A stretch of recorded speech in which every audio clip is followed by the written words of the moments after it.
Ich kannte die wahre Kammer nicht. Plötzlich war ich dort. Ein Inder mit einer Kerze und einer Blume saß da und sang ein Om. Das hat mich umgehauen, denn in dieser Steinkammer fühlte es sich an, als wäre ich außerhalb meines Körpers.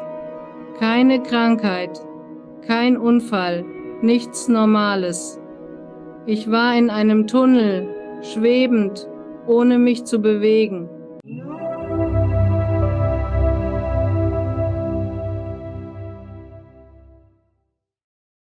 Ich heiße Gabriel Hiekamp in der Show willkommen. Wie geht es dir, Gabriel? Mir geht's gut, danke.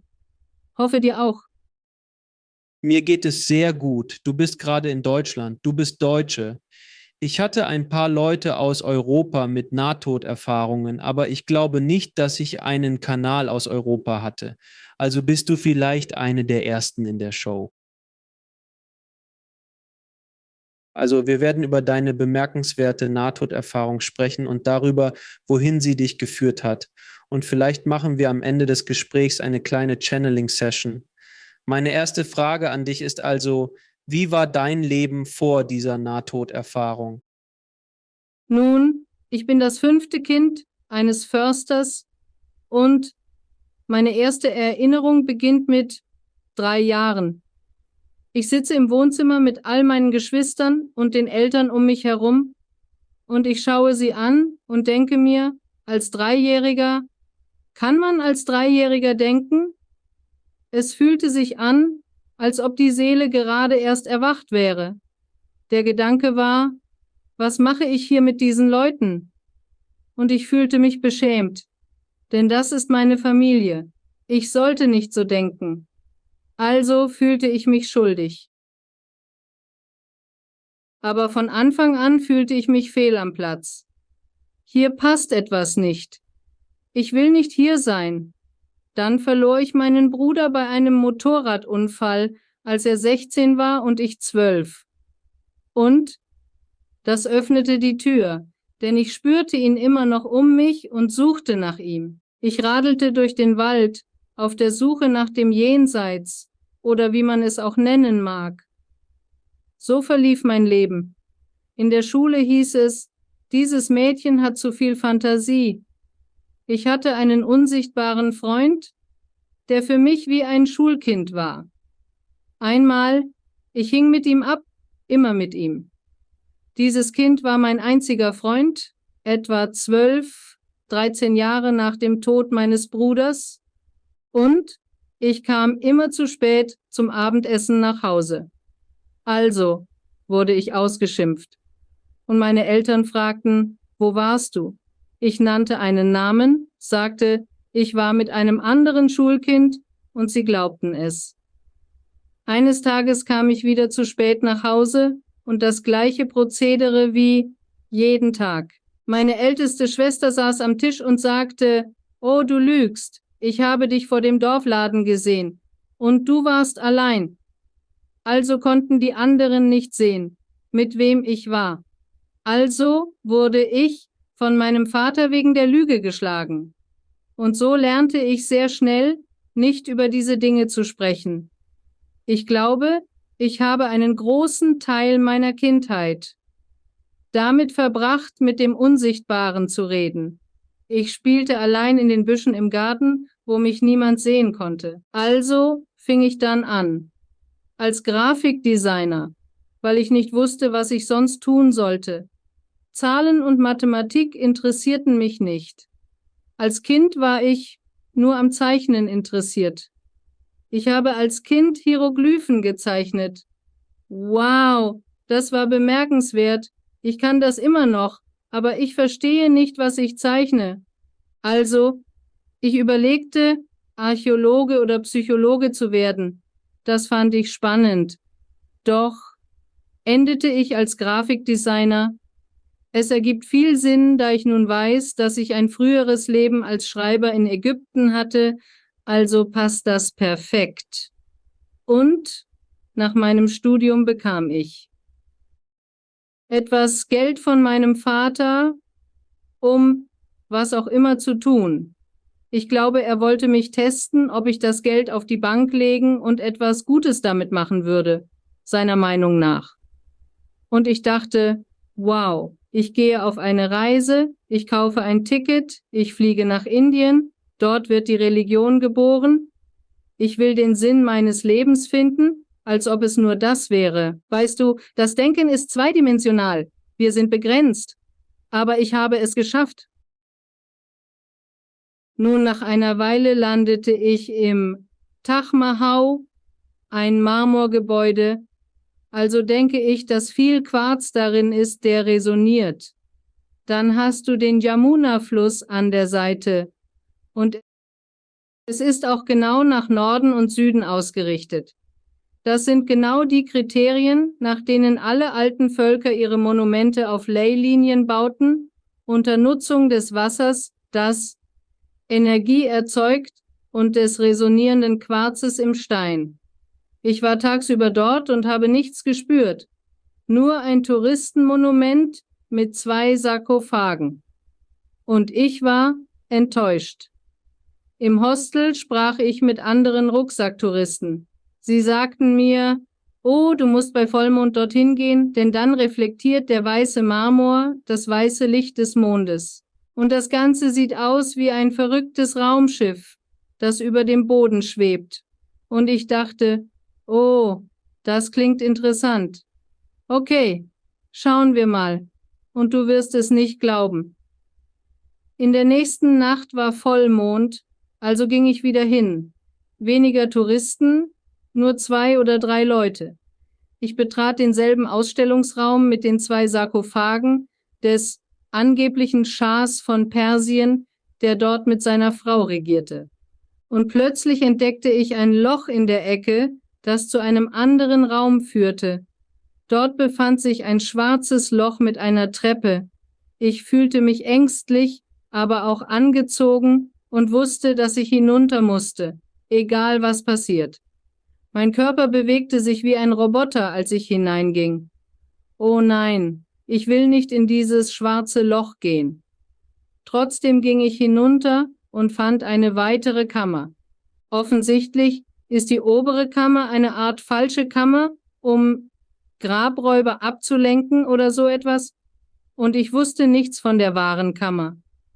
Und plötzlich war ich dort, und da saß ein Mann, ein Inder mit einer Kerze, und er gab mir eine Blume und sang oder tönte ein Om. Aber Mann, das hat mich wirklich umgehauen, denn in dieser resonierenden Steinkammer glaube ich, dass ich meinen Körper verlassen habe. Ich war nicht krank. Ich hatte keinen Unfall, nichts wie das normale NDE. Ich war in einem Tunnel, bewegte mich nicht, schwebte. Der Tunnel war schwach beleuchtet. Plötzlich stand vor mir eine gigantische monolithische Steinwand, wie man sie in Tiwanaku, Pumapunku und weltweit findet. An dieser Wand, sehr biblisch, erschien eine flammende Schrift nach meiner Lebensrückschau. Du wirst jetzt nicht sterben. Geh zurück nach Deutschland. Es ist gleich um die Ecke. Die Rosenkreuzer haben das Wissen, das du suchst. Wow! Also wurde ich blockiert. Ich bin nicht ins Licht gegangen, aber ich weiß nicht, wie ich zurück in mein Hotelzimmer gekommen bin. Es fehlt Zeit. Ich erinnere mich nicht daran, Erikscha genommen zu haben. Ich fand mich einfach auf meinem Bett im Hotelzimmer wieder und es dauerte 3 Tage, ohne zu sprechen, ohne rauszugehen, nur auf dem Bett liegend, etwas Wasser trinkend und versuchen zu verdauen, was ich gerade erlebt hatte. In den 1980er Jahren gab es das Wort Nahtoderfahrung noch nicht. Ich war unsicher, wie ich damit umgehen sollte, aber es schien ein deutlicher Rat zu sein. Kehre nach Deutschland zurück. Also tat ich es, änderte mein Ticket und entdeckte zu Hause, dass ich vor meiner Abreise einen Vortrag der Rosenkreuzer besucht hatte. Meine indische Suche nach dem Sinn des Lebens. Als ich das Rosenkreuzer Zentrum in der Stadt besuchte, betrat ich es mit dem Antrieb, aus Indien ein Schüler zu werden. Sie sagten, beruhige dich, komm schon, bitte. Wir haben einen Kurs. Informiere dich einfach und dann kannst du entscheiden, was du willst. Okay? Und ich fand heraus, in meiner Nähe, in meiner Wohnung, lebten 2 Menschen, die Rosenkreuzer waren. Ich erkannte sie im Zentrum. Und ich dachte, wow, ich habe schon in ihrem aurischen Feld gelebt, weil wir sind mehr als nur dieser Körper. Wir haben ein aurisches Feld, das etwa 30 Meter um uns herum reicht. Und wenn Menschen dir zu nahe kommen, spürst du unsichtbare Grenzen. Nur verwandte und geliebte Menschen kannst du nah bei dir haben, etwa 1 Meter, und für andere Personen ist es mehr als 1 Meter. Also gibt es das unsichtbare aurische Feld mit Grenzen und Erkennungsmechanismen existiert. Jeder besitzt dieses aurische Feld, das die Seele vibrieren lässt. Beim Spaziergang im Park berühren wir die Aura anderer und es kommt zu einem energetischen Austausch.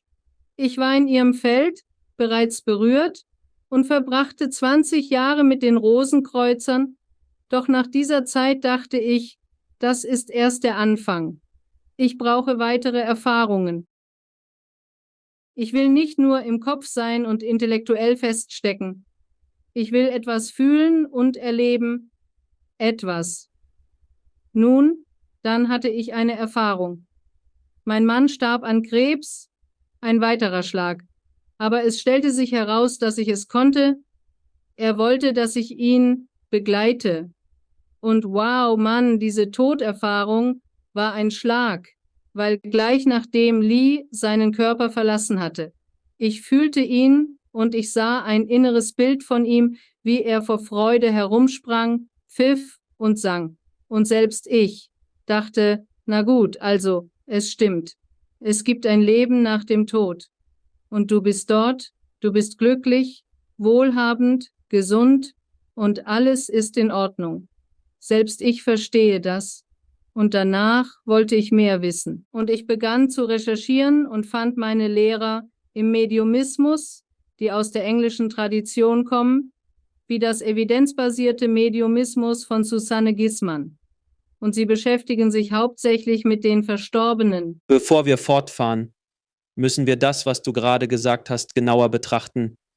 Lass uns einen Moment innehalten, Gabriel. Viel zu entpacken, viel zu entpacken. Also, zurück zum Taj Mahal. Du gehst den dunklen Pfad. Darunter entlang. Nicht die Katakomben, sondern den Sarkophag. Dort triffst du diesen indischen Mann, wenn er unten ist, und er beginnt zu singen. Om. In diesem Moment verlässt du deinen Körper. Ist es geschehen? Ich denke schon, weil ein Lebensrückblick begann. Lassen Sie uns kurz innehalten. Lebensrückblick.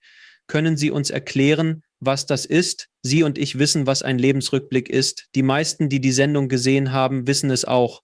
Aber könnten Sie für jemanden, der den Begriff während einer Nahtoderfahrung noch nie gehört hat, erklären, was gemeint ist? War noch jemand da? Hattest du ein Lichtwesen? War Jesus da?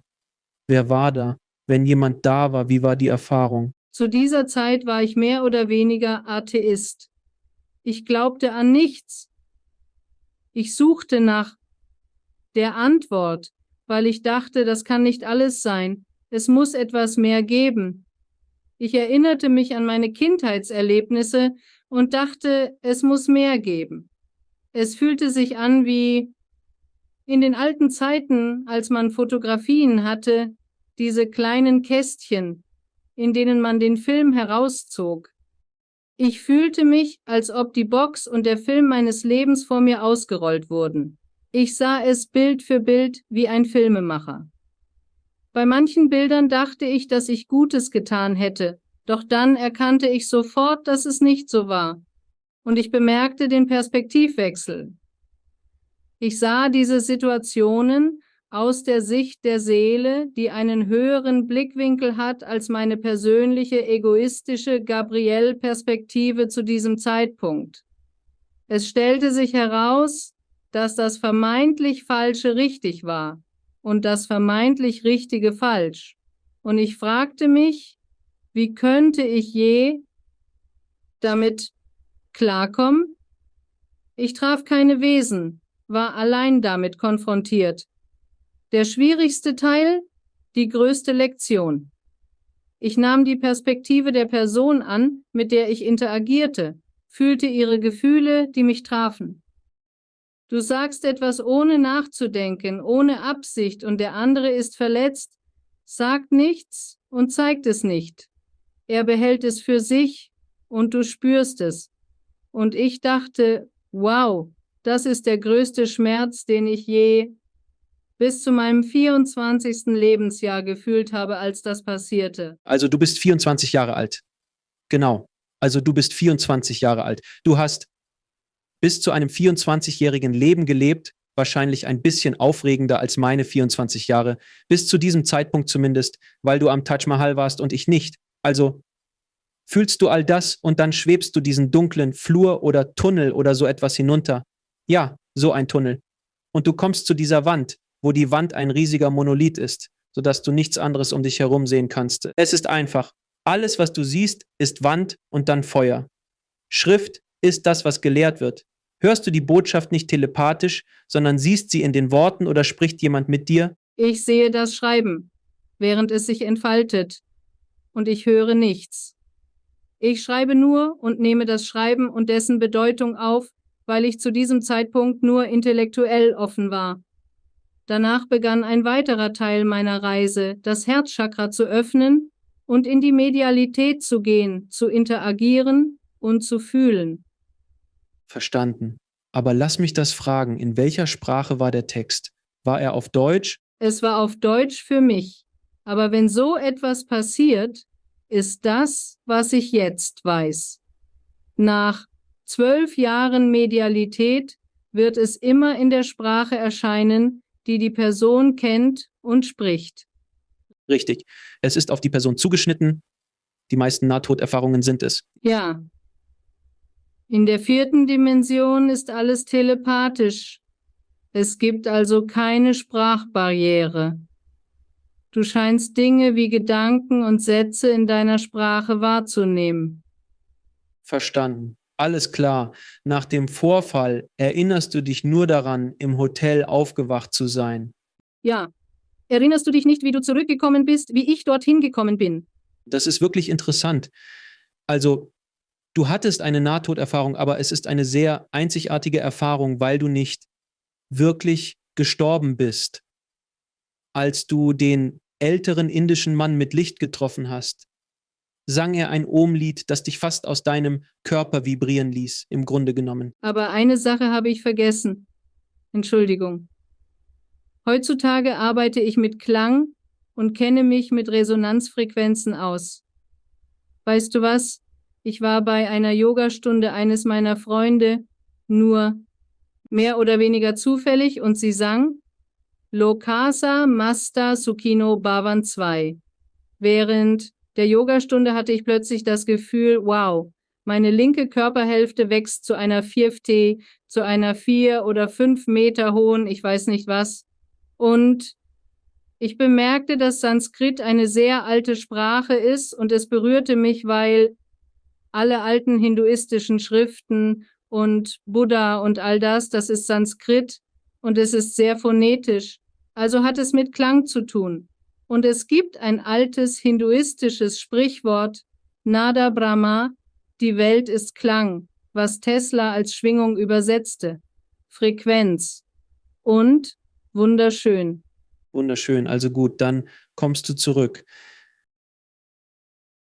Wann hast du begonnen, deine Fähigkeiten als Medium und Kanal zu entdecken? Erst nach dem Tod meines Mannes. Das war sein Geschenk, denn nachdem ich mich mit Medialität oder so beschäftigt hatte, sprang er auf meiner linken Seite auf und ab. Als ich meine Lehrer fand, spürte ich dort eine Art Hitze. Und ich sah ihn vor Freude auf und abspringen. Ja, geh dorthin. Ich komme mit dir und erzähle dir was. In der ersten Kaffeepause saß ich, einem Typen gegenüber, von dem ich später herausfand, dass er ein voll ausgebildeter Hellseher und ein Homöopath war. Er sah mich an und begann vorsichtig zu fragen, ob ich wüsste, dass ich jemanden bei mir habe. In diesem Seminar. Ich antwortete, oh, das ist interessant. Kannst du ihn beschreiben? Dann begann er, meinen Mann zu beschreiben.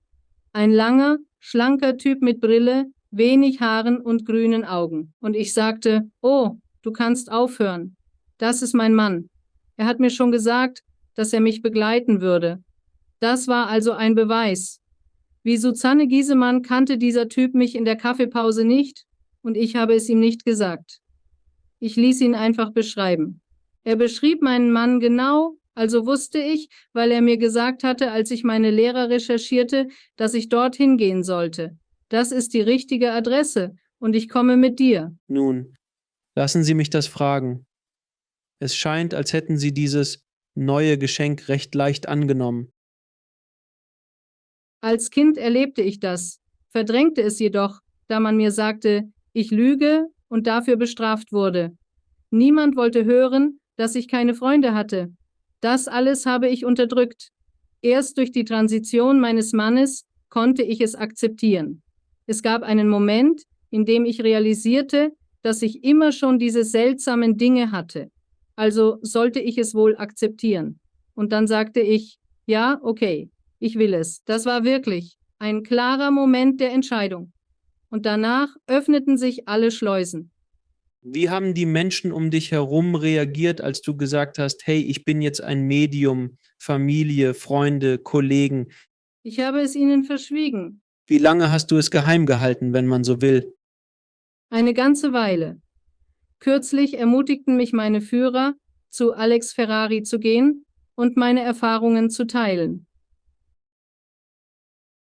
Nun, ja, nach dieser Episode wirst du definitiv nicht mehr verborgen sein. Ich bin völlig unbekannt und das gefällt mir so. Als pensioniertes Medium habe ich nur noch wenige Klienten. Vor ein paar Jahren wurde ich durch einen Hinweis meiner Guides auf Dolores Cannon aufmerksam und begann ihre Ausbildung. Dadurch bin ich auch ein QHHT-Praktiker. Diese Erfahrung war die beste Bestätigung für mich, da ich Menschen betreute, die ein Tier, eine Pflanze, ein Wesen aus anderen Sternensystemen und sogar eine Fee waren. Lassen Sie mich fragen, sind Sie auch ein Channel und machen Sie Channeling-Sitzungen? Können Sie den Leuten erklären, wie sie channeln? Denn jeder Channel verarbeitet es anders. Nun, ich schließe meine Augen und atme tief ein. Der Unterbauch. Dann trete ich zur Seite und sage innerlich oder manchmal laut, okay, das bedeutet, ich stimme zu. Dann treten sie ein und ich spüre eine Säule aus Licht, Vibrationen und Informationen, die durch dieses Licht kommen. Sie nutzen meinen Mund- und Wortschatz zur Übersetzung. Verändert sich deine Stimme oder bleibt sie im Wesentlichen gleich? Es ist ziemlich meine. Aber am Anfang, als es begann, war ich mir nicht sicher. Ich bin kritisch. Und sie sagten, dass sie das lieben. Deshalb wollen sie Menschen, die kritisch sind, weil Jesus uns bereits gesagt hat, prüft die Geister und ihr werdet sie an ihren Früchten erkennen, nicht an ihren Worten. Die Früchte sind die Energien oder die Taten. Also hatte ich das Gefühl, als sie zuerst erschienen, es ist ein Kollektiv, mehr als eine Person. Und sie fühlten sich sehr engelhaft an. Da ich bereits Kontakt mit engelhaften Wesen auf der anderen Seite des Schleiers hatte, erkannte ich die Energie. Und sie sagten mir, sie seien die Elohim. Das klang sehr hebräisch für mich. Und ich begann zu recherchieren und stieß auf eine weitere Entdeckung. Elohim ist ein hebräisches Wort, aber es ist ein Plural. Und es wird fälschlicherweise als Singular übersetzt, als Gott, als ob der eine Gott, aber es bedeutet Gott, es sind Götter. Es handelt sich um einen Plural. Und dann dachte ich, wow, das ergibt Sinn, weil man in den höheren Dimensionen keine einzelnen Wesen trifft. Sie sind alle Vereinte, Bewusstseine. Das ist auch, Was ist der nächste Schritt für die Menschheit? Sich im Bewusstsein zu vereinen, um, wie im Gesetz des einen sozialen Erinnerungskomplex zu bilden. Sehr interessant. Darf ich Sie also fragen, ob Sie eine kurze Channeling-Sitzung für uns machen könnten, bei der wir dem Kollektiv einige Fragen stellen dürften? Ja, das würde ich sehr gerne. Und Sie auch. Oh, großartig, wir freuen uns drauf.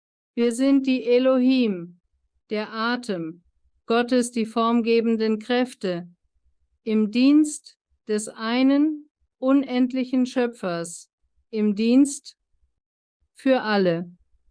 Danke, Alex, dass du uns eingeladen hast und uns diesen Moment erschaffen lässt. Wie können wir dienen? Vielen Dank, dass Sie an der Sendung teilnehmen. Es freut mich sehr, was Sie leisten. Wenn wir uns umsehen, scheint die Welt aus den Fugen zu geraten, mit Konflikten, die überall ausbrechen, und einer wachsenden Angst unter den Menschen. Könnten Sie erläutern, warum sich dies gerade jetzt ereignet? Nun, Alex, du und deine Zuhörer kennen sicherlich das chinesische Zeichen des Yin und Yang, dieses Weiße und Schwarze, diese zwei grundlegenden polaren Kräfte in einem Kreis, gebunden im Kreis, sich bewegend und bewegend und sich verändernd, weil jede. Einer trägt einen kleinen Teil des anderen in sich. So funktioniert Evolution.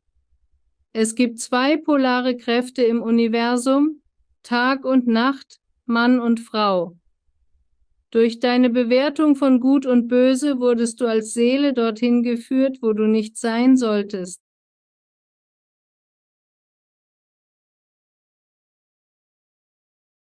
Auf dieser Schule.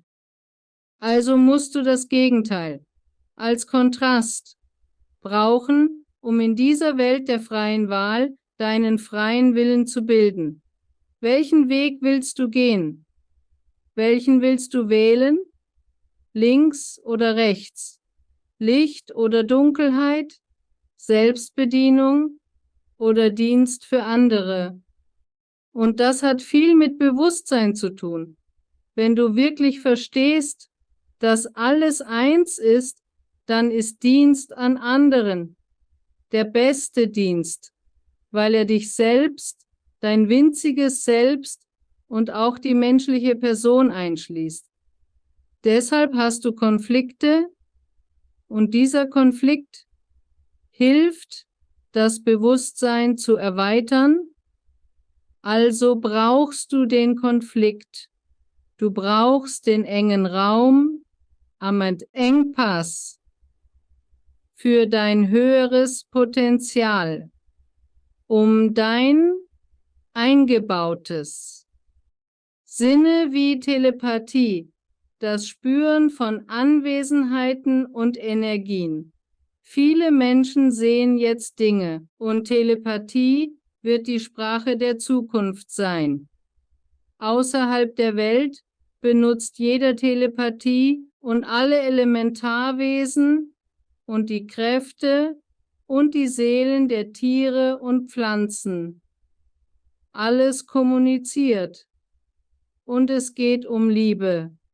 Es geht immer um Liebe. Lassen Sie mich fragen, warum eine Seele wählen würde, hierher zu kommen und auf so schreckliche Weise in einem Krieg zu leiden, sowohl auf der Seite des Täters als auch des Opfers, angesichts der aktuellen Kriege im Nahen Osten, Russland, der Ukraine und vielen anderen Orten auf der Welt, wo so viel Leid herrscht.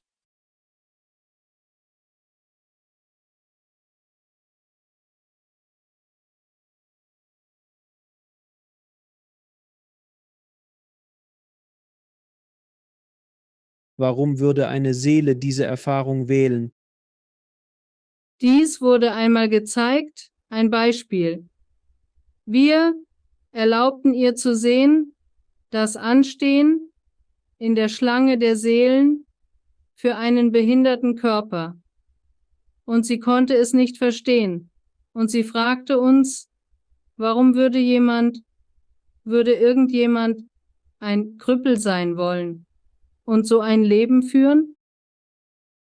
Und sie lächelten.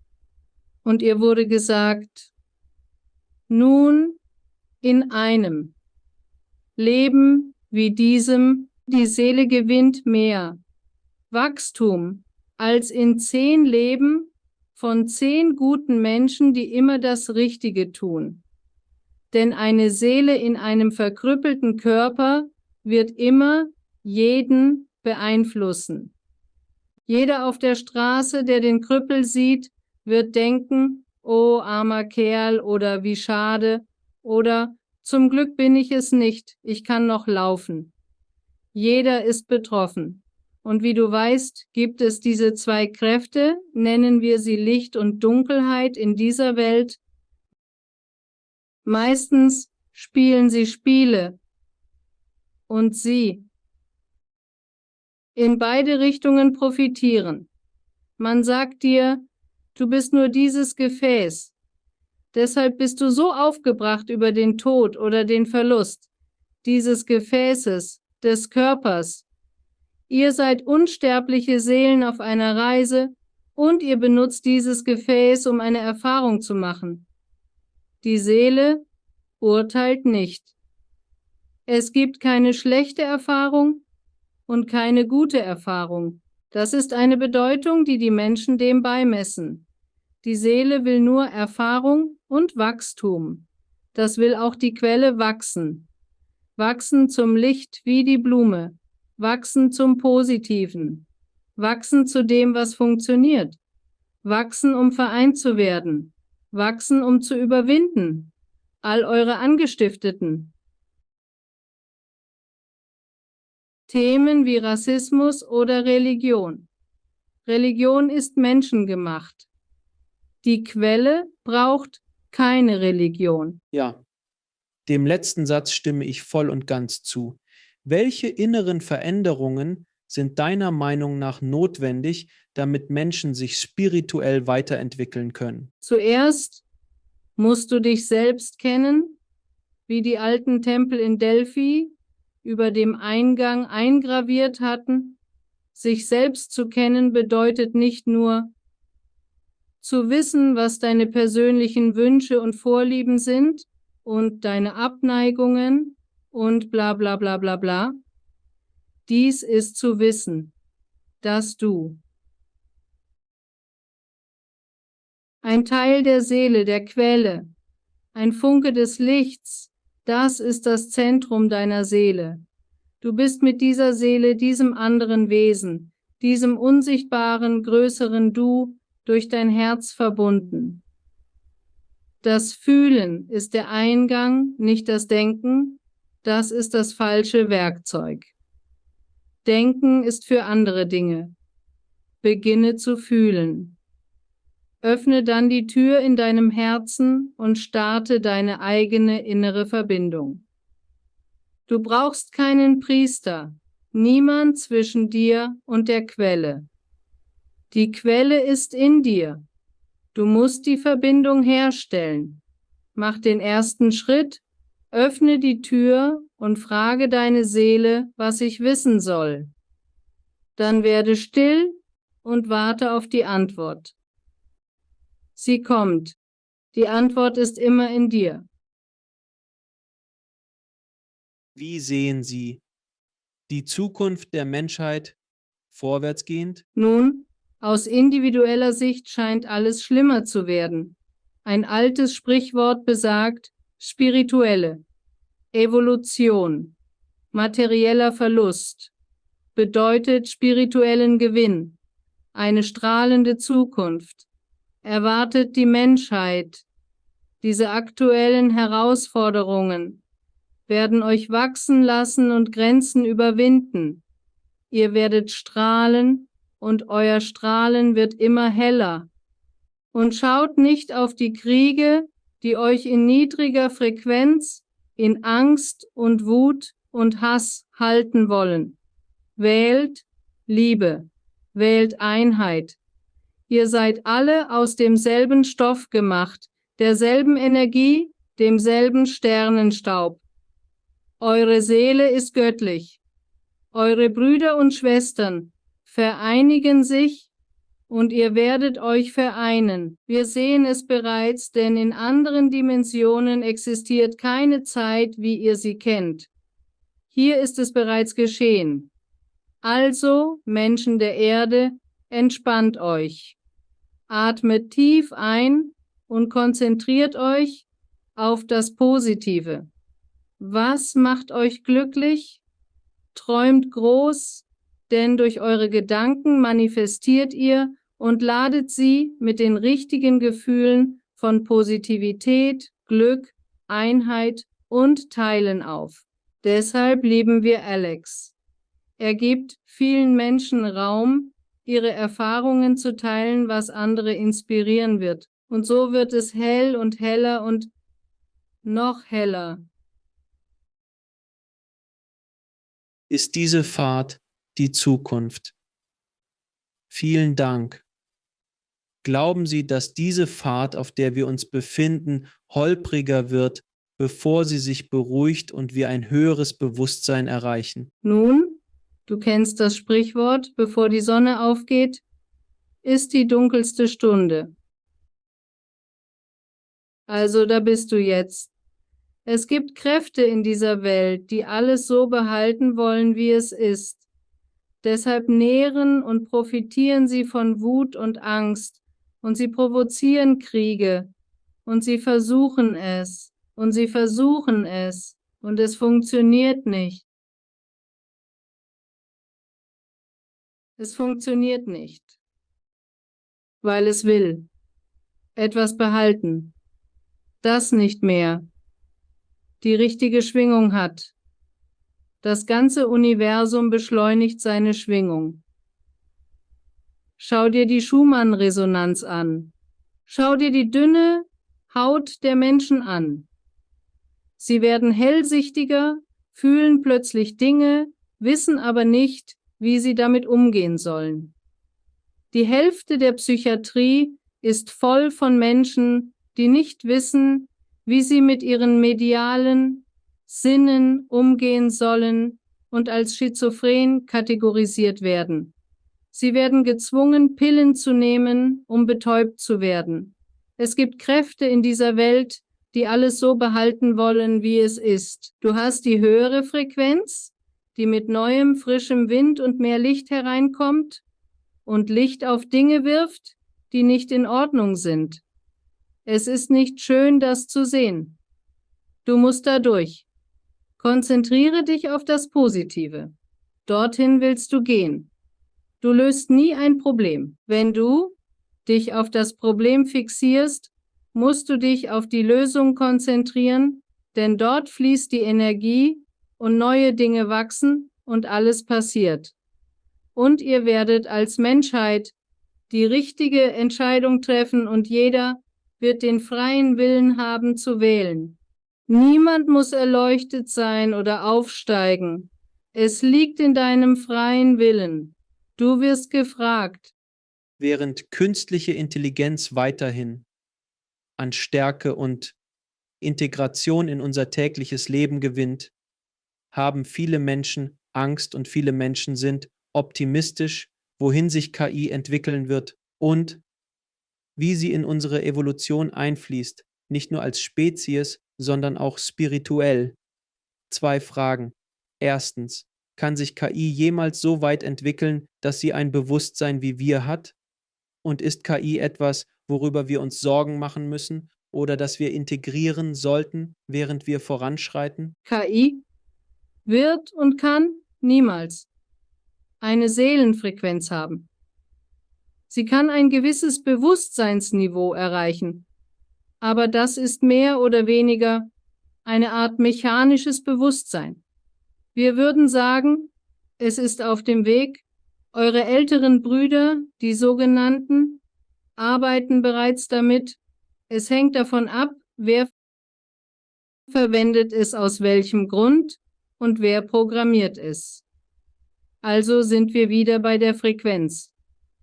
Wenn du böse Absichten hast, dann wirst du alles als Waffe einsetzen, sogar das Essen, das du isst, oder dass du Menschen gibst, die du nicht magst.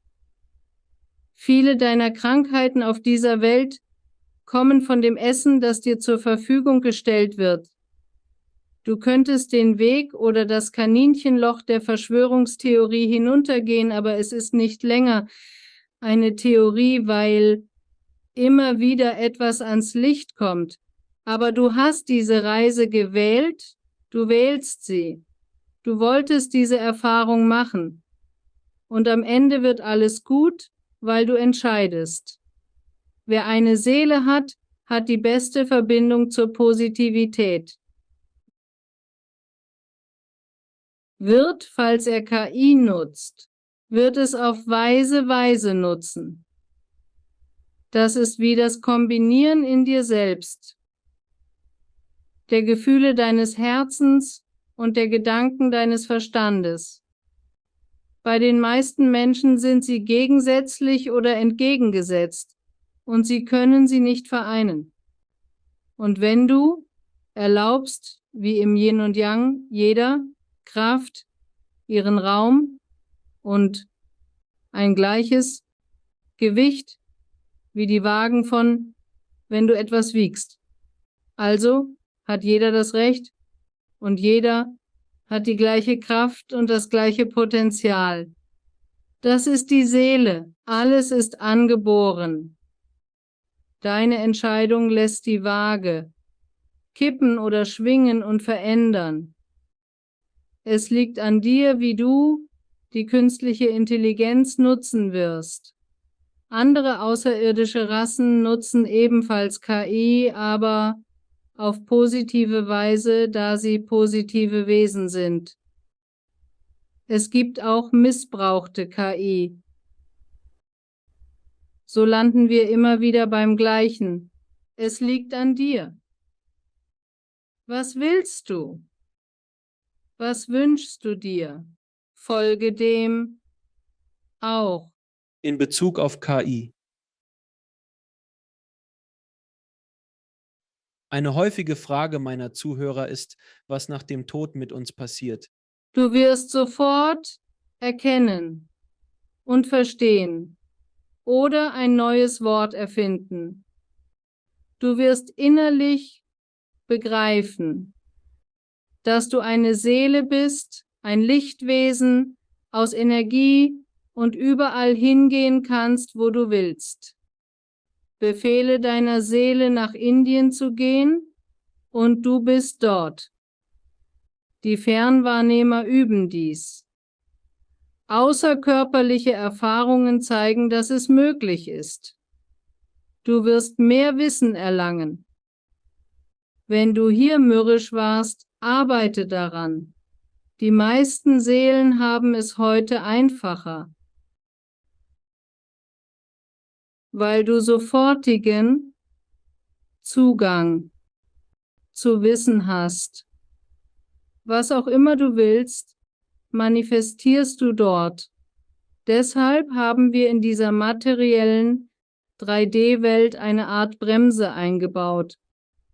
Du musst lange über die Dinge nachdenken, die du wirklich willst, um nicht Dinge zu manifestieren, die du wirklich nicht willst. Verstehst du? Ich tue. Sehr hilfreich. Und zuletzt, die andere große Frage, die ich oft bekomme, ist, was passiert zwischen den Leben? Gibt es eine Bar, in die wir alle gehen? Ist es ein Kino? Was geschieht auf der anderen Seite, während wir auf die Wiedergeburt warten? Nun, das hängt auch von ihnen ab. Es gibt einen sehr guten Film, den jemand einmal gesehen hat. Er basiert auf dem brasilianischen Medium Chico Xavier. Soweit wir jetzt lesen können, heißt er Astral City. Es zeigt, was die Seele auf der anderen Seite erlebt, und es hängt davon ab. Wenn du ein sehr schwieriges Leben hattest und warst krank oder leidend und psychische Probleme hattest, dann brauchst du einen Ort zur Erholung nach dem Schleier. Also gibt es eine Art Krankenhausszenerie. Wir konfrontieren dich nicht mit Unbekanntem. Am Anfang helfen wir dir, Dinge zu manifestieren, die du kennst. Normal oder normal erscheinen. So wirst du erwachen. Wenn du eine kranke Seele oder eine kranke Person warst und von einer schweren Krankheit übergegangen bist, wirst du auf der anderen Seite mehr oder weniger in einer Art Krankenhausumgebung erwachen. Du wirst versorgt und mit der Zeit genesen. Wie lange brauchst du? Jeder ist anders. Einer bleibt vielleicht 2 Jahre in eurer Zeit. Es könnte ihm wie 1 Stunde vorkommen, ein anderer vielleicht nur 5 Minuten. Das hängt von der Seele ab. Doch man ist da, wenn du Hilfe brauchst. Wenn du dunkle Dinge und Selbstbedienung magst, wirst du im unteren 4D-Astralreich landen, wo unangenehme Kreaturen in Angst und Wut schwingen, und du wirst dort Angst haben. Aber du hast immer die Möglichkeit aufzusteigen. Dann gibt es das Sommerland, wo viele Kinder hingehen, weil es ein glücklicher Ort ist. Dort scheint immer die Sonne, es gibt eine Wiese voller Blumen und die Blumen sterben nie. Deine Haustiere sind dort, alles ist in Ordnung. Du hast deine Lieben, du hast deine Häuser, du erschaffst und baust deine Traumhäuser und Heime, und im oberen 4. Dimension, der obere Astralbereich, gibt es eine Art Lernumgebung wie Universitäten und Hochschulen. Du kannst dort Musik mit Beethoven üben, weil er immer noch da ist, oder jemand anderem. Was auch immer du willst. Alles ist offen. Was willst du? Zuerst musst du brauchen etwas Reinigung, sehr oft, weil die Seelen. Sie nehmen eine Art Schlamm aus dieser irdischen Inkarnation auf, eine Art Problem und schwere Frequenzen. Oft müssen sie davon heilen, um aufzusteigen und andere Reiche zu erkunden. In diesem Universum existieren 13 Dimensionen, wobei die Quelle in der 13. Dimension residiert. Alle darunter liegenden Dimensionen sind bevölkert von Leben und Wesen, darunter Engel, Außerirdische und andere Wesen, von denen du noch keine Ahnung hast. Das Leben ist überall und es ist zu 80% positiv und will das Gute. Haben Sie noch letzte Worte für das Publikum? Fühle öfter in dein Herz hinein. Gönn dir eine Pause. Schließe deine Augen vor der Außenwelt und gehe nach innen. Jesus sagte dir, wie viele andere Meister, es ist in dir und das Herz ist die Brücke. Beginne mehr zu fühlen und nicht zu urteilen oder zu interpretieren. Erlaube einfach das Gefühl. Es ist Schwingung, wie Musik. Du bist ein wunderbares Lied und ihr alle zusammen bildet die Symphonie des Universums. Jede Note zählt. Sei deine eigene Note. Vielen Dank, dass Sie in der Sendung waren und Ihr Wissen mit uns geteilt haben. Ich schätze das sehr. Können wir uns zurückziehen? Okay. Danke, Alex. Sei gesegnet. Du und deine Show und all deine Zuschauer. Danke. In Liebe und Licht. Tschüss. Okay. Wow. Wie war es für dich? Sehr vibrierend. Ja. Fühlst du dich dadurch geschwächt oder gestärkt? Nein, ich fühle mich gestärkt. Oh, mein Mund funktioniert nicht. Ich fühle mich gestärkt dadurch. Oft gehe ich erst nach 3 oder 040 Uhr morgens schlafen, nach einem Channeling oder einer öffentlichen Demonstration. Es tut mir wirklich leid. Ich mag es und nutze diese Energie für alles, wozu ich geführt werde, wie zum Beispiel seltsame Dinge zu recherchieren. Plötzlich höre ich sie sagen, ja, wir haben es dir gesagt. Vielen Dank, dass Sie das mit uns geteilt haben. Ich schätze das sehr. Ich werde Ihnen ein paar Fragen stellen, darunter, was bedeutet für Sie ein erfülltes Leben? So glücklich wie möglich zu sein, ohne zu verletzen. Wenn du in der Zeit zurückreisen könntest, welchen Rat würdest du der kleinen Gabrielle geben? Liebes, halte durch. Du wirst alles finden, wonach du suchst. Im Alter. Gib niemals auf. Wie definierst du Gott oder die Quelle? Das Universum, alles darin, einschließlich dir und mir. Der Gedanke im Licht. Das ist für mich das unendliche Göttliche. Was ist der ultimative Lebenszweck? Deinen Zweck finden und ihn glücklich leben. Und wo können die Leute mehr über dich und deine Arbeit in der Welt erfahren? Ich arbeite nicht viel. Meine Guides haben mich dazu inspiriert, einige meiner Erfahrungen zu teilen. Ich würde empfehlen, zu anderen guten Menschen zu gehen, die bereits in eurer Show waren. Suzanne ist eine klassische Adresse, um das Spüren, Fühlen und die psychischen Sinne zu trainieren, Atemübungen zu machen, eine gute Meditation zu beginnen oder binaurale Beats zu verwenden, vorzugsweise vom Monroe Institute, da man nie weiß, was andere verwenden. Ich war Grafikdesigner und habe mit Propaganda gearbeitet. Erzähl mir nichts über das 24. Bild in der Filmindustrie. Sei vorsichtig und höre auf dein Bauchgefühl.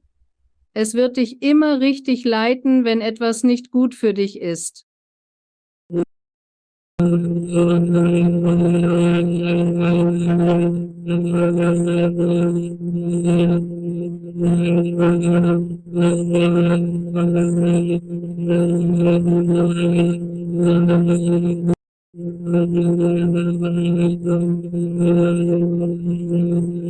Gabrielle, vielen Dank, dass du in die Sendung gekommen bist, deine Geschichten geteilt hast und diese Channeling-Sitzung für das Publikum gemacht hast. Ich schätze es sehr, dass du hier bist und danke dir für alles, was du tust. Danke. Ebenso. Schöne Seele. Namaste. Danke fürs Zuschauen. Klicken Sie unten auf ein Video, um fortzufahren und vergessen Sie nicht zu abonnieren.